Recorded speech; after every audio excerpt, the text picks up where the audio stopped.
The Grand Deliberation Chamber was the largest structure ever built by living hands.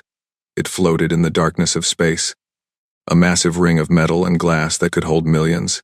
Today, representatives from 47 species had gathered to discuss the fate of the newest civilization to reach the stars, humanity. High Arbiter Velthron stood at the center of the chamber. His body was tall and thin, covered in silver scales that caught the light. His species, the Silithine, had existed for over 100,000 years. They had seen empires rise and fall. They had predicted the outcomes of 3,000 wars with near-perfect accuracy. Their algorithms never failed. "The matter before us today is simple," Velthron said. His voice echoed through the chamber, translated into 1,000 languages. "The human species has refused to accept the terms of Concord membership. They reject our taxes. They reject our territorial claims. They reject our authority." A murmur passed through the assembled representatives. Some clicked their mandibles in anger. Others flashed colors of disapproval across their skin. The Galactic Concord had ruled this part of the galaxy for 10,000 years. No species had ever refused them. Therefore, Velthron continued, the Council has authorized the hegemony of Krathvel to conduct a corrective intervention. War Admiral Krathvor rose from his seat. He was massive, nearly 3 meters tall, with 4 arms and skin like gray stone. The Krathvel were the military arm of the Concord. They had crushed 200 rebellions. They had never lost a war. "My fleet stands ready," Krathvor said. His voice was deep and confident. 12,000 warships, the finest warriors in the galaxy. "We will teach these humans their place." Velthron nodded and activated the display screen behind him. Numbers and charts appeared in the air, glowing with soft blue light. "Our algorithms have analyzed the coming battle," he said. "The results are clear." The chamber fell silent as the data appeared. Human fleet size, 340 vessels. Krathvel fleet size, 12,000 vessels. Human technology level, primitive, 3 generations behind Concord standard. Human weapons, basic kinetic systems, nuclear warheads. The predicted duration of battle, Velthron announced, is 4.7 standard hours. Predicted human casualties, 100%. Predicted Krathvel casualties, 0.3%. Laughter filled the chamber. It came in many forms, clicking sounds, whistling noises, flashing lights, but the meaning was the same. The humans were a joke, a minor inconvenience. They would be swept away like dust. In the far corner of the chamber, a single human sat in silence. Ambassador Chen Wei-Lin was a small woman with gray hair and calm eyes. She had served humanity for 40 years, first as a soldier, then as a diplomat. She had seen things that would break most people, but her face showed nothing as she listened to the aliens laugh at her species. Beside her sat Observer Yathala, a young historian from the Malorian species. Her skin was pale blue, and her large eyes watched everything with curiosity. She had been assigned to document this moment, the extinction of humanity. It would make an excellent addition to the Concord archives. "Ambassador Chen," Velthron said, his voice cutting through the laughter. "You have heard our analysis. You understand what awaits your people. The Concord offers you one final chance. Surrender now, and we will show mercy. Your species will be allowed to serve us. You will live." The chamber fell quiet. Every eye turned to the small human woman. Chen Wei-Lin stood slowly. She straightened her simple black uniform and looked around the room. She saw the amusement on their faces. She saw how little they thought of her people, and she smiled, just slightly. "High Arbiter," she said, her voice steady. "I thank you for your offer, and I thank you for sharing your analysis. It is very detailed." "Then you accept?" Velthron asked. "No." The word hung in the air. The laughter died. "I'm sorry," Velthron said. "I must have misunderstood. Did you say no?" "We respectfully decline," Chen said. She sat back down and folded her hands in her lap. "Please proceed with your war." For a long moment, no one spoke. War Admiral Krathvor stared at the human with something like confusion. His people had conquered 100 species. All of them had begged for mercy when faced with the hegemony fleet. None had ever simply said no. "You understand what you are doing?" he asked. "Your fleet has 300 ships. I have 12,000. Your weapons cannot penetrate our shields. Your drives are slow and primitive. You will die, all of you, every human, on every world." Chen Wei-Lin met his eyes without fear. "Perhaps," she said, We shall see. Krathvor turned to Velthron. She is insane. They are all insane. They are afraid. Velthron said calmly. Fear makes species act strangely. In 4.7 hours, it will not matter. Their fear will end with their lives. He raised his hand, and the session was officially closed. The representatives began to leave, already forgetting about the humans. They were a small problem, soon to be solved. There were more important matters to discuss. Observer Yithala remained in her seat, watching the human ambassador. Something bothered her. Chen Weilin did not look like a frightened woman facing extinction. She looked like someone waiting for something. Ambassador, Yithala said softly. May I ask you a question? Chen turned to look at her. Of course. You know you cannot win. The algorithms are never wrong. Your people will die. Why do you refuse to surrender? Chen was quiet for a moment. Then she leaned closer to the young historian. Do you know how long humans have been fighting, Observer? Yithala thought about it. Your species reached space only 200 years ago. So perhaps a few centuries of minor conflicts. Chen laughed softly. We have been killing each other for 100,000 years. Before we had cities, we had weapons. Before we had writing, we had war. We fought with stones, with spears, with arrows and swords and guns and bombs that could crack the world in half. She paused, and her eyes grew distant. We invented a weapon that could end our entire species, and then we lived with it for 100 years, every day wondering if it would be our last. Other species out here, they found peace first and weapons later. We found weapons first. We have always found weapons first. Yithala felt a chill pass through her body. What are you saying? Chen stood up and gathered her things. The session was over, and the Krathvel fleet would soon depart for Sol System. I am saying that your algorithms are very impressive, Observer. They have predicted 3,000 wars, but they have never predicted a war against us. She walked toward the exit, then stopped and looked back. You should come watch. It will be educational. Then she was gone, leaving Yithala alone in the empty chamber. The young historian sat there for a long time, thinking. She told herself that the human was bluffing, that it was just brave words from a doomed species. The algorithms were never wrong. The Krathvel had never lost, but something in Chen Weilin's eyes stayed with her. Something that looked nothing like fear. It looked like patience. 3 days later, Yithala requested permission to join the Krathvel fleet. She wanted to document humanity's destruction firsthand. It would be a historic moment. She had no idea how right she was. The Krathvel fleet emerged from hyperspace at the edge of the Sol System, and it was beautiful in its terror. 12,000 warships appeared in perfect formation, arranged in the ancient pattern called the Tide of Conquest.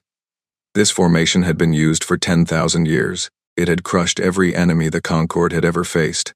The ships stretched across thousands of kilometers, their hulls gleaming with weapons and shields.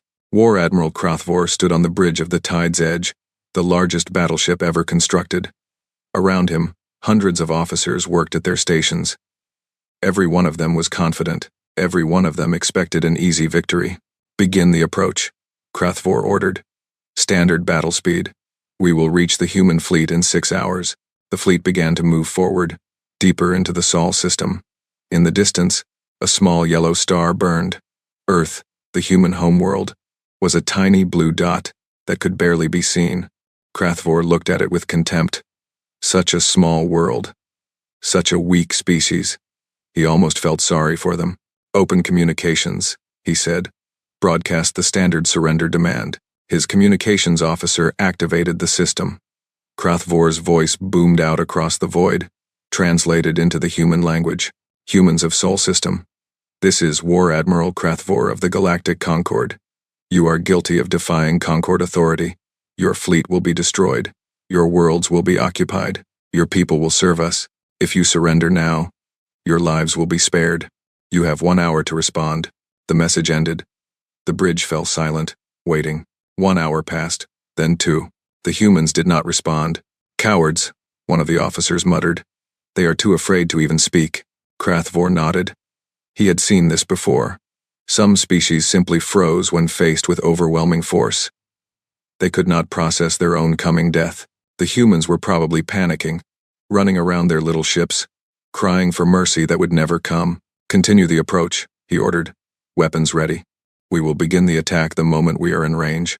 On a smaller observation ship near the back of the formation, Yithala watched through a viewport. She had brought her recording equipment to capture every moment of humanity's last battle. It would make her famous among historians. But something felt wrong. She had studied thousands of wars. She knew how doomed species behaved. They ran. They hid. They sent desperate messages begging for peace. They did something. The humans did nothing.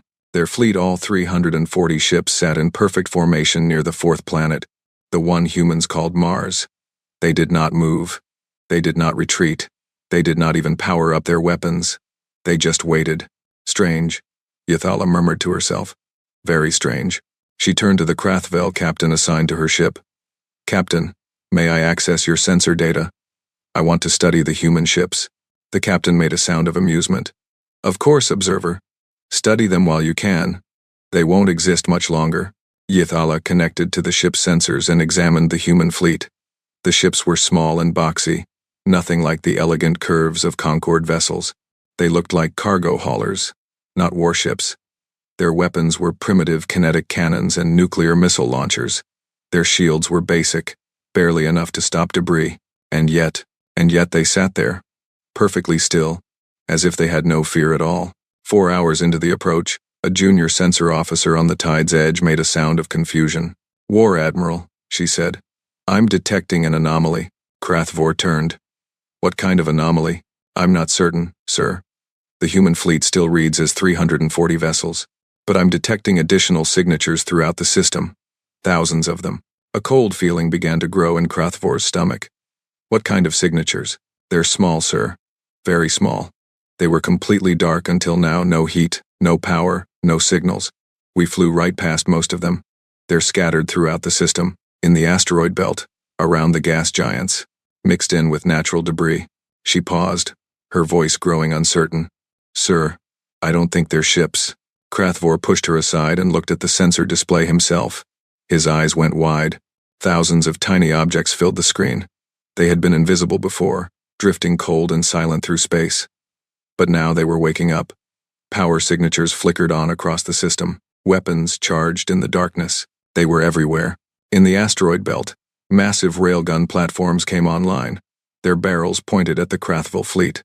Around Jupiter's moons, clusters of missile stations began calculating firing solutions. Hidden among the ice of Saturn's rings, laser satellites powered up their targeting systems, and the Krathvel fleet was in the middle of all of it. It's a trap, Krathvor whispered. The words felt impossible, but they were true. They turned their whole system into a trap. He spun to face his officers. All ships, emergency stop, raise shields to maximum, prepare for, he never finished the sentence. The first wave of kinetic rounds hit the fleet from 17 different directions at once. The railgun platforms in the asteroid belt had been drifting for decades, charging their weapons with solar power, waiting for this exact moment. Each round was a simple metal slug the size of a human fist, but they were moving at 10% of light speed. At that speed, they did not need explosives. Physics did the work. 200 Krathvel ships vanished in the first second. They did not explode, they were simply erased, torn apart by kinetic energy that their shields had never been designed to stop. The shields were built to deflect energy weapons, the standard armament of civilized warfare. No one in the Concorde used kinetic weapons anymore. They were primitive, outdated, barbaric. The humans did not care about being civilized. Return fire, Krathvor screamed. Target those platforms. But the platforms were scattered across millions of kilometers. The fleet's weapons could not hit them all. And more rounds were coming. Thousands of them, raining down from every direction. Then something worse happened. The human fleet moved.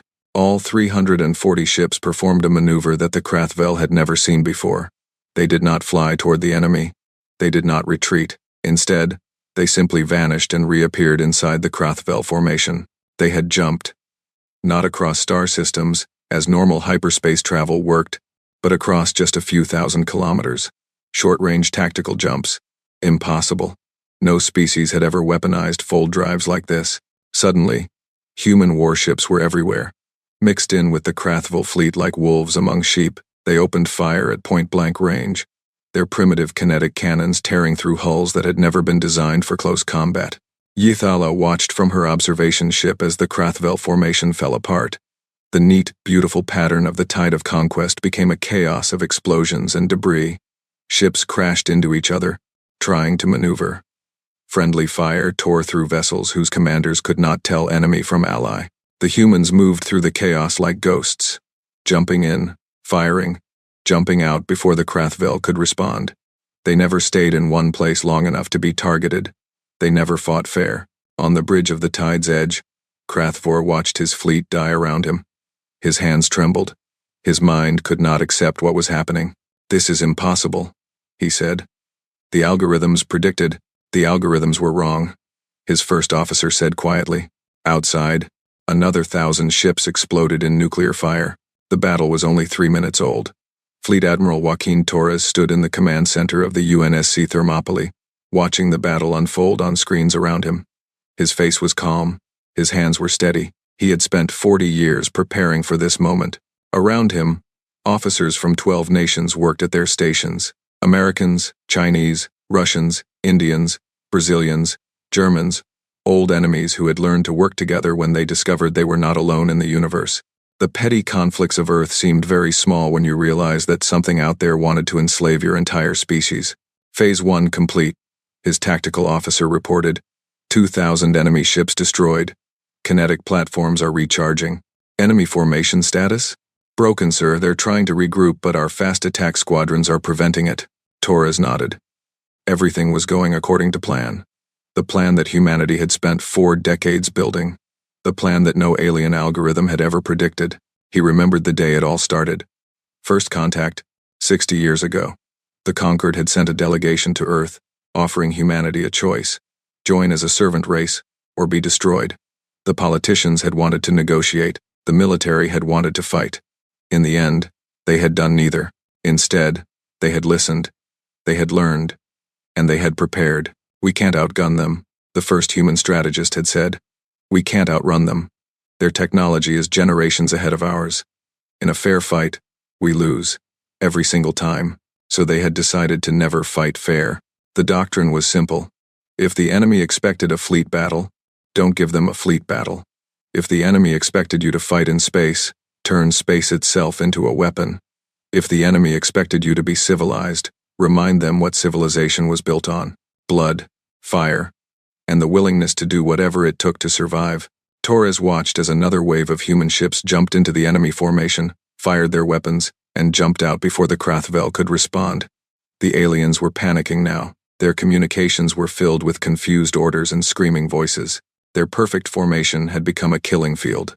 "Admiral," his communications officer said, "the enemy flagship is trying to broadcast a surrender demand. Should I respond?" Torres almost laughed. "A surrender demand? Now? Ignore it." They had their chance. On the tide's edge, War Admiral Krathvor was not demanding surrender from the humans. He was demanding it from himself. "All ships, retreat," he screamed into the communications system. "Emergency hyperspace jump. Get out of the system." But the ships could not retreat. Hyperspace jumps required careful calculation and stable conditions. The fleet was in chaos. Ships were crashing into each other. Debris filled the space around them. Any jump attempt would end in disaster, and the humans knew it. They had designed the entire trap to prevent escape. The kinetic platforms were positioned to cover the retreat routes.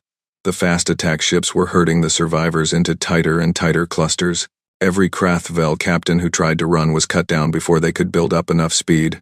Krathvor watched 500 ships try to jump to hyperspace at once. 300 of them exploded when their calculations failed. The rest were torn apart by railgun fire before they could complete the maneuver. "How is this happening?" he whispered. "We had 12,000 ships. They had 300. The algorithm said. The algorithms were based on conquered warfare," his first officer said bitterly. "Standard formations, standard weapons, standard tactics. These humans, they don't follow the rules. There are always rules in war. Not for them." The first officer pointed at the tactical display. "Look at what they're doing. They turned their asteroid belt into an artillery battery.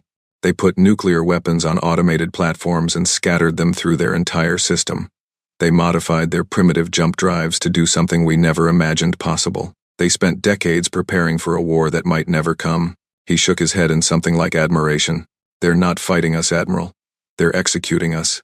The 5th minute of the battle arrived. 8,000 Krathval ships were already destroyed.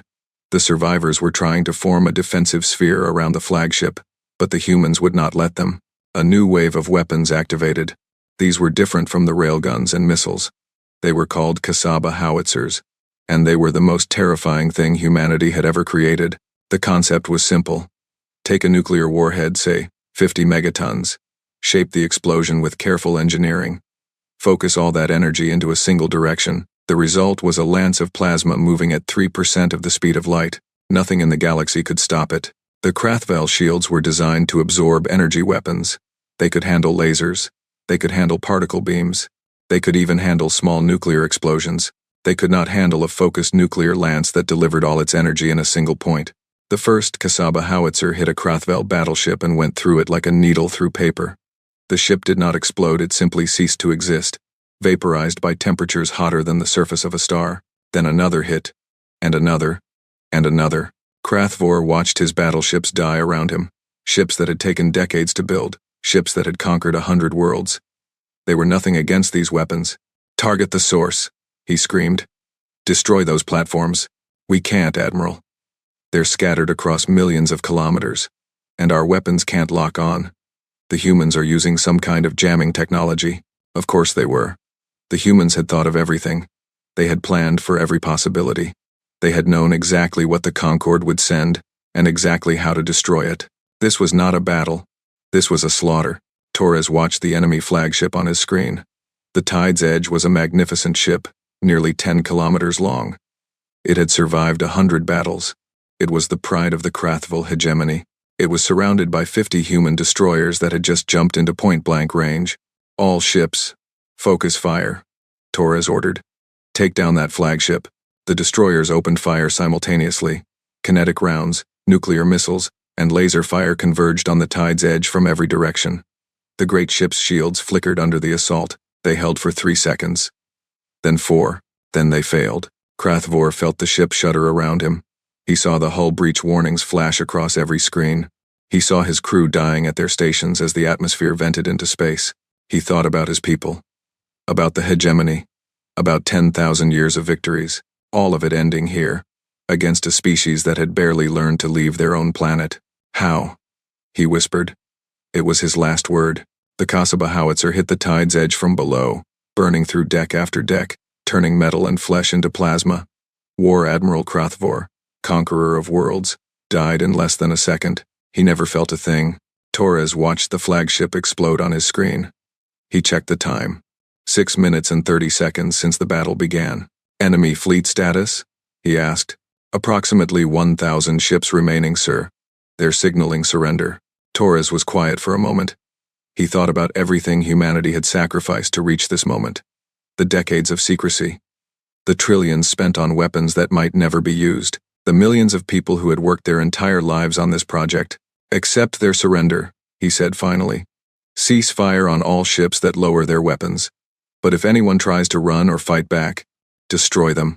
The order went out. Across the system, human ships stopped firing. The surviving Krathval vessels powered down their weapons and drifted, helpless. Torres looked at the clock one more time. 7 minutes and 43 seconds. The algorithms had predicted 4.7 hours. Humanity had finished the battle in less than 8 minutes. Torres allowed himself a small smile. Then he returned to work. There was still much to do. The battle was over. The real victory was just beginning. The battlefield was quiet now. Where 12,000 warships had once filled the void, only debris remained. Twisted metal tumbled through space. Frozen bodies drifted among the wreckage. The greatest fleet in galactic history had become a graveyard. Observer Yithala floated in her escape pod, watching the destruction through a tiny viewport. Her observation ship had been destroyed in the 4th minute of the battle. Caught in the crossfire between human destroyers and fleeing Krathval cruisers, she had barely made it to the pod in time. Now she drifted alone, surrounded by death. Her recording equipment had survived. She had captured everything. The trap, the slaughter, the end of the Krathval hegemony. It would be the most important historical document in 1,000 years, if anyone ever saw it. Her pod had no propulsion, no weapons, no way to call for help. She had air for maybe 6 hours. After that, she would join the Krathval in death. A small blue alien body, lost among the wreckage of giants. She wondered if anyone would even notice. A shadow passed over her viewport. Yithala looked up and saw a human ship approaching. It was small and angular, painted in dark colors. A destroyer, she recognized. One of the vessels that had jumped in and out of the battle like ghosts. Fear gripped her. She had watched these ships tear through the Krathvel fleet. She had seen what their weapons could do. Now one of them was coming for her. She closed her eyes and waited for death. Instead, she heard a gentle thump as something attached to her pod. Then a hiss of air. Then voices, speaking in the strange rhythms of human language. The pod door opened, and Yithala found herself looking at two humans in spacesuits. They were young, one male, one female, and their faces showed no anger, no hatred, just concern. "Are you injured?" the female asked. Her translator device converted the words into Yithala's language. "We detected your life signs. Do you need medical attention?" Yithala stared at them. She could not understand what was happening. "You're rescuing me?" "Of course," the male said. He reached out a hand to help her from the pod. "Come on. Our ship has better air than this thing. And warm food, if you're hungry." Yithala took his hand and let him guide her into the human ship. She moved like someone in a dream, unable to process what she was experiencing. These were the same creatures who had just destroyed 11,000 warships, the same creatures who had killed millions of Krathvel warriors, and now they were offering her food. The destroyer was small but comfortable. The crew members nodded politely as she passed. Some even smiled. A medical officer examined her injuries, minor cuts and bruises from the escape pod, and treated them with gentle hands. Finally, Yithala was brought to the captain. He was an older human with dark skin and gray hair, sitting in a simple chair on the bridge. His name, she learned, was Captain David Okonkwo. "Observer Yithala," he said. "Welcome aboard the UNSC Defiant. I apologize for the rough circumstances of your rescue." "I don't understand," Yithala said. "Why did you save me?" "I was with the enemy fleet. I was here to document your destruction." Okonkwo's face showed something like sadness. "You weren't a combatant. You were an observer, doing your job. We don't kill people for doing their jobs. The Krathvel would have killed every human if they had won. Probably. But we're not the Krathvel." Yithala sat in silence, trying to understand. In all her studies, she had never encountered a species like this. They could be utterly ruthless in battle, she had seen the evidence, and yet they could show mercy. Moments later, they could destroy a fleet and then rescue an enemy observer. "What are you?" she asked finally. "What kind of species fights like that, and then does this?" Okonkwo thought about the question for a long moment. "We're survivors," he said. "We've been fighting each other for 100,000 years. Wars over land, wars over resources, wars over ideas. We learned something in all that time. If you destroy everything, there's nothing left to live for. So you fight hard, you win, and then you stop. You don't keep killing when the killing is done. But you could have let me die. It would have been easier." "Easier isn't the same as right." Okonkwo smiled slightly. "Besides, you're a historian. Someone needs to tell this story. Might as well be someone who saw it happen." Thousands of light years away, the Grand Deliberation Chamber was in chaos. High Arbiter Velthron stood at his podium, watching the sensor data stream in from the Sol system. His silver scales had turned pale. His hands trembled against the controls. The algorithms had failed. In 3,000 wars, the Celethine prediction systems had never been wrong by more than a few percentage points. They had accounted for every variable, every possibility, every outcome. They had predicted a 4.7-hour battle with human casualties at 100%. The battle had lasted 7 minutes and 43 seconds. The Krathvel casualties were at 94.7%. The human casualties were less than 1%. Everything was wrong. Everything was impossible. And yet the data did not lie. Around him, representatives screamed at each other. The Krathvel survivors were demanding revenge. The smaller species were panicking, wondering if they were next. The ancient powers were trying to understand how everything they knew had just been proven false. Ambassador Chen Wei-Lin sat in her usual corner, watching it all with calm eyes. Velthron turned to her. His voice was barely a whisper. "How did you do it? How did you defeat us?" Chen stood and walked to the center of the chamber. The shouting died down as everyone turned to watch her. "You made a mistake," she said simply. "You looked at our technology and saw that it was primitive. You looked at our fleet and saw that it was small. You ran your algorithms and saw that we would lose. And you believed it. She paused, letting the words sink in. But you never asked the right question. You asked whether we could beat you in a fair fight. You never asked what we would do if we couldn't. What did you do? Someone shouted from the crowd. We cheated. Chen shrugged. We lied. We hid our real weapons. We made you think we were weak, so you would become confident. We let you walk into our system thinking you had already won. And then, we destroyed you. The chamber fell silent. That's not honorable, Velthron said. That's not how civilized species fight. Chen laughed. It was not a kind sound. Civilized? You came to our world and demanded we become your slaves. You threatened to kill everyone we love. And you call yourselves civilized? She shook her head. We are not civilized, Arbiter. We are survivors. And survivors do whatever it takes to keep surviving. She looked around the room, meeting the eyes of species who had ruled the galaxy for millennia. Your algorithms failed because they were built on assumptions. You assumed we would fight like everyone else. You assumed we would follow rules. You assumed we would be afraid. Her voice grew hard. We have been afraid our entire existence. We have lived with fear for 100,000 years. It doesn't stop us anymore. It just makes us more dangerous. The chamber was completely silent now. The Krathvel fleet is destroyed, Chen continued. Your military power has been broken in a single battle. Right now, you are probably thinking about revenge, about gathering more ships, about coming back to finish what you started. She smiled, and there was no warmth in it. I would advise against that. Is that a threat? Velthron asked. It's a fact. You sent 12,000 ships and we destroyed them in 8 minutes. We were ready for that number. We've been ready for 20 years. She paused. Do you want to know what we've been building for the other 20? No one answered. We are not your enemies, Chen said finally.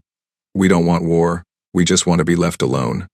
Accept that, and we can find a way to live together. Refuse it. She turned and walked back to her seat.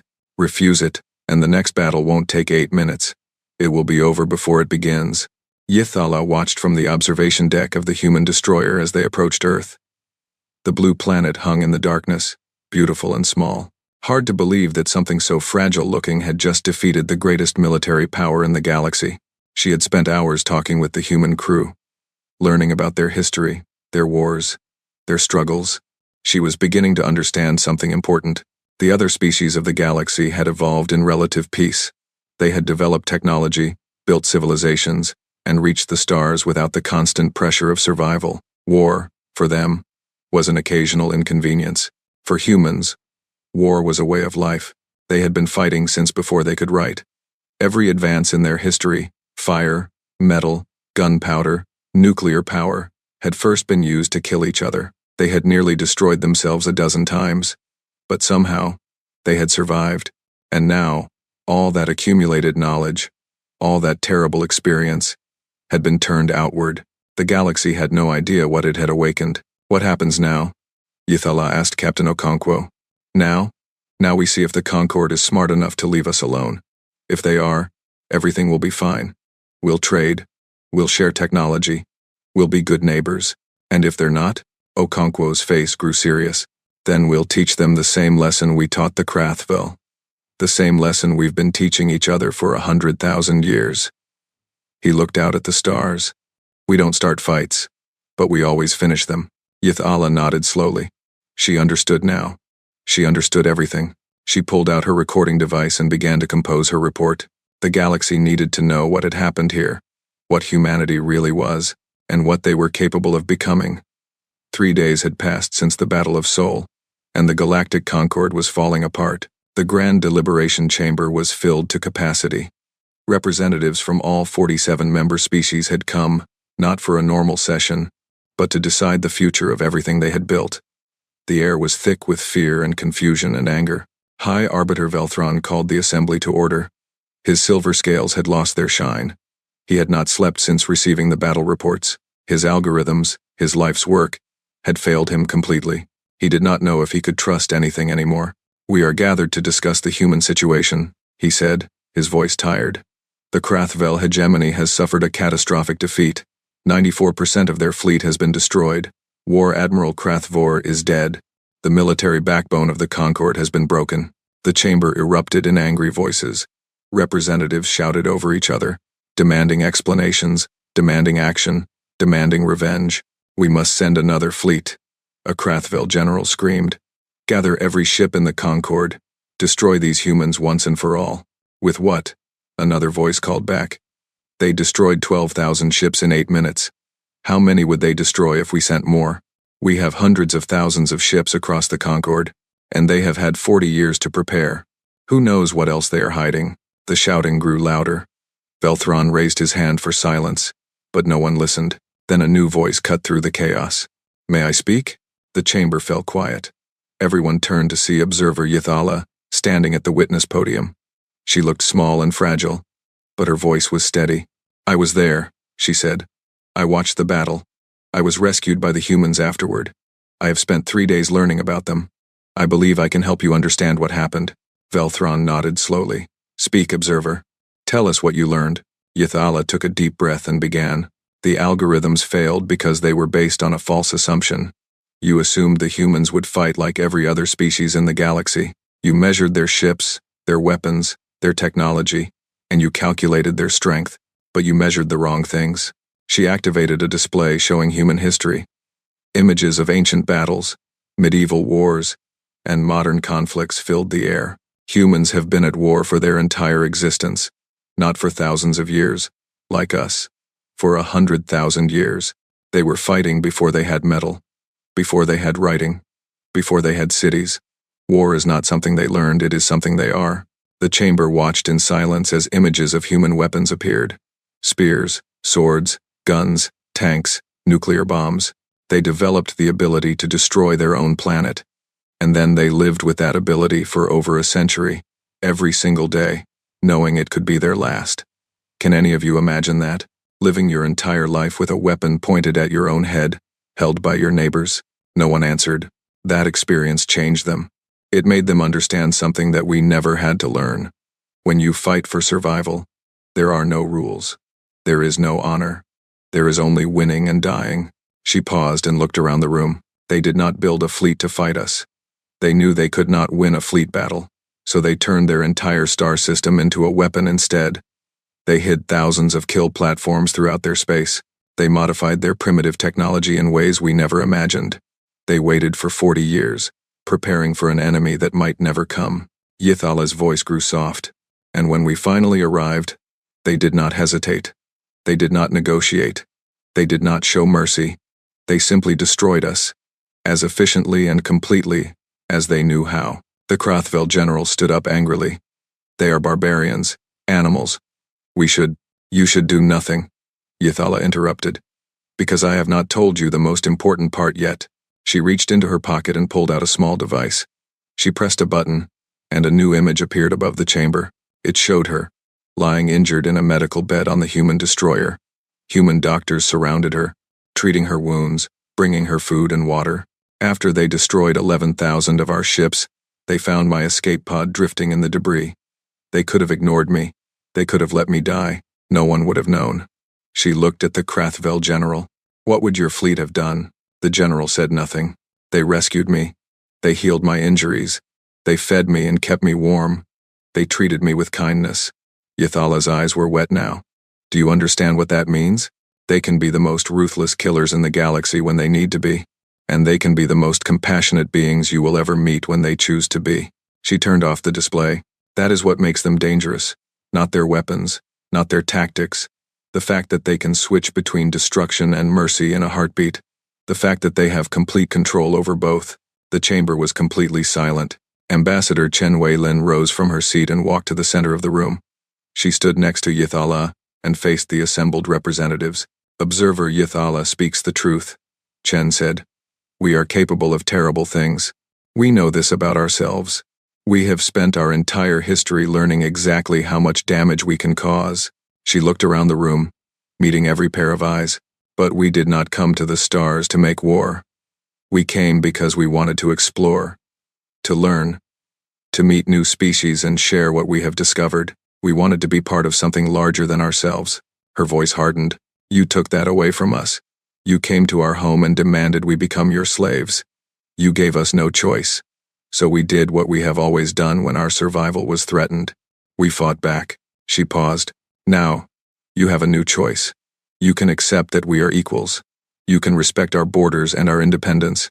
You can work with us instead of against us. And if we refuse, Belthron asked, then you will learn what we have been building for the past 40 years. And I promise you, the Battle of Seoul was just the beginning. The chamber stirred uneasily. We don't want war, Chen continued. War is expensive and painful and wasteful. We have had enough of it among ourselves.